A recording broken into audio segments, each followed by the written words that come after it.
All right, fiscal focus time brought to you as always by InfoChoice, your choice of information on Australian consumer finance. So this week, we're actually talking about the costs of having and raising kids with Ana Kresina, who's the author of the new book, Kids Ain't Cheap.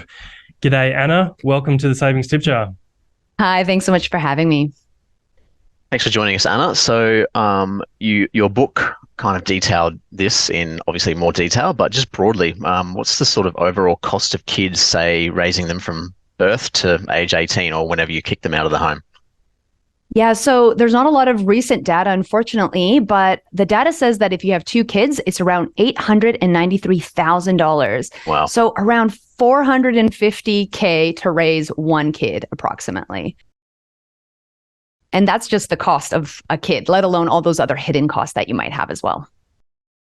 It's pretty incredible when you think about the opportunity costs there. Like, what could you be spending that money on instead? If you chose not to have kids, you could be living in mansions and driving Lamborghinis and stuff. So it's pretty scary when you put it like that. Anna, what are some of the the more surprising or unanticipated costs? We were saying off air before, I'm actually having a kid it's supposed to be next month, it's due. And yeah, when I was scanning through the book, there were a few things that even I hadn't thought of, as well as someone who's quite involved with finance. So yeah, what are some of the more unanticipated costs of raising kids? Yeah, the obvious costs are, things like diapers, new furniture, school, and so forth. Those are the obvious costs. But then there's a lot of hidden costs because if you have kids, you need to transport them to and from school and whatnot. So there's transportation costs. You're going to need more space potentially. So you might have to move into a bigger rental or a house. That's going to cost you more money. There's also electricity and energy costs that you're going to need because, we got to keep them cool or warm depending on where in Australia you're living.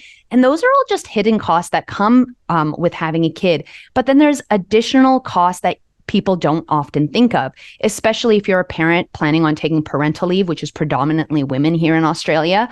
There's the hidden cost of how that's going to affect your career, your earning capacity, and then your super as well. So women earn around $136,000 less in their super over their working lives, and they're around $150,000 below what is considered necessary for a comfortable retirement. And women are more likely to end up in poverty or homeless as well. And a huge part of that is because they do take on a lot of the child caring responsibilities. So that's just another hidden cost when it comes to your financial planning. And Anna, you kind of mentioned off air as well about the childcare costs, soaring childcare costs, and lack of support there. How much of a cost burden is it for families nowadays? And there's things like work from home, which may ease the burden a little bit, but it only seems like prices are going up. So how can families mitigate this cost, and what can be done at a more, policy level to make it cheaper for parents who are expecting?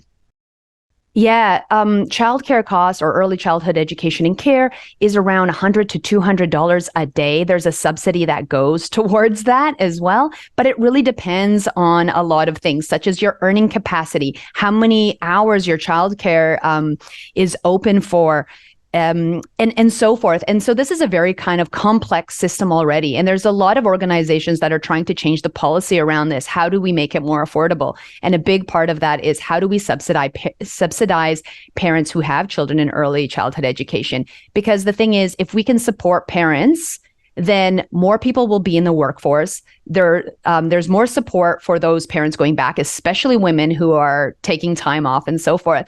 So the way that people can kind of think about it is looking at the cost of early childhood education as a holistic cost for the family and seeing what days you could go back at work. Because for a lot of people, they can't justify going back to work because all of the money that they'd be making from their job would go straight to childcare costs. But if you're thinking about also getting your super, getting ahead in your career and your earning capacity, it might be worth it. So there's a lot of numbers that need to be budgeted for that cost as well. And tell us a little bit more about yourself and whether there was anything particular that inspired you to write this book. Yeah, for me, during parental leave of my second kid, I realized that I wasn't eligible for paid parental leave and for the childcare subsidy. And it was because I decided to sell some shares to purchase, to help us purchase a new house because it was in the middle of COVID. And even though I was trying to plan and do all these things financially correct, what ended up happening was I was ineligible for that subsidy. And I realized that there are all these weird and hidden rules that if you're not across all of the policies and everything in place, you might be thinking you're making the best decisions for your family, but in fact, they might be impacting you, which is what led me to be like, I need to write this down. Other people need to have ideas around this so that they can plan better for the biggest transition in their life, right? You are earning less, but spending more because you now have a new person you have to look after. And that was a huge reason why I wanted to write this book, along with some of the mistakes that I found, but then talking to other families and how they navigated finances in their own lives. Certainly going to be a book for Dom to pay attention to in the next sort of month or two. Yeah. Speaking of that, it's to your point there, it kind of seems like there's a bit of a gap in, like there's people who are earning low incomes who receive, the lion's share of welfare. There's people who are on really high incomes that can afford to pay childcare and all the private school fees and whatever. But there's a kind of like missing middle where people's needs aren't really addressed. And this kind of feeds into my next question. So it's more of a psychological one, but how do you avoid the sort of keeping up with the Joneses effect mentality in parent land? It seems like it's rife, anywhere from the best stroller, you need to spend $2,000 on a pram, clothes, private school fees. How do you avoid that? Because it can become a bit of a sort of cost spiral, I guess. It's a hard thing to do. There's a whole chapter in the book that talks about parental money mindset.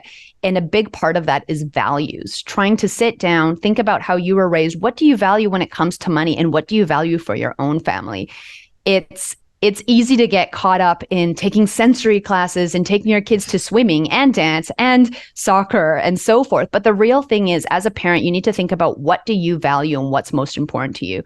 Because paying for school fees and private school fees might be something you really value, or you might be someone who wants to do, camping trips with your family and spending money and time on that you might value more. So it's really important for you as a parent to sit down and think about what do you value for your family and try to, put blinders on when your neighbors are, installing a pool. I don't know. That's a very extreme example of spending money, but nonetheless, trying to really think about what's important for your family as opposed to getting caught up in all the activities and extracurricular things your child can do.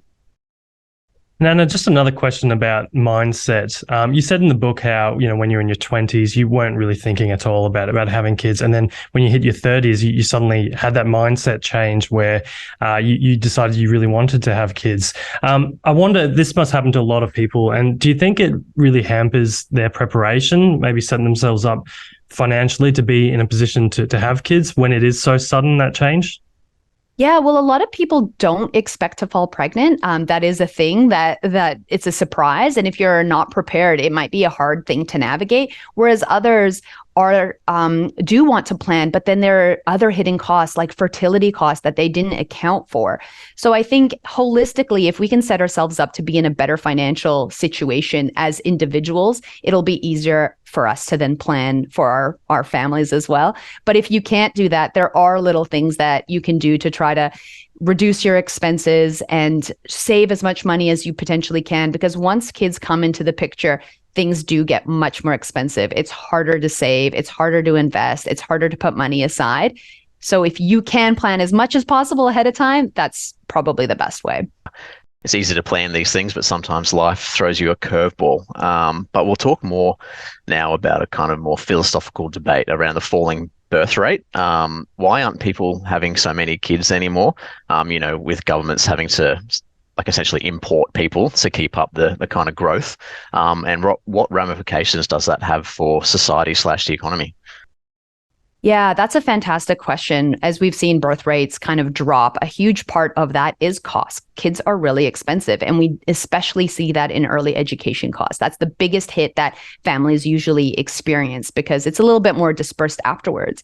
So there are policies that could kind of come into play to make it better. There's also the questions around climate issues and people wanting to be more environmental when it comes to choosing to have children. And we have to kind of think as a society of what do we actually value as well, right? If we value increasing our birth rate or keeping it at a certain level, then the government's going to have to put money in places where they're going to support parents who want to have kids. Otherwise, it's going to be continue to fall. And, the government's going to have to make new decisions.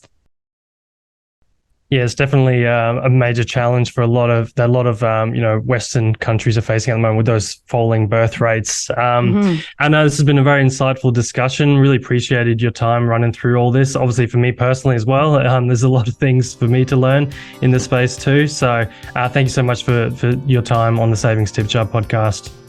Thanks so much for having me. Thanks, Anna.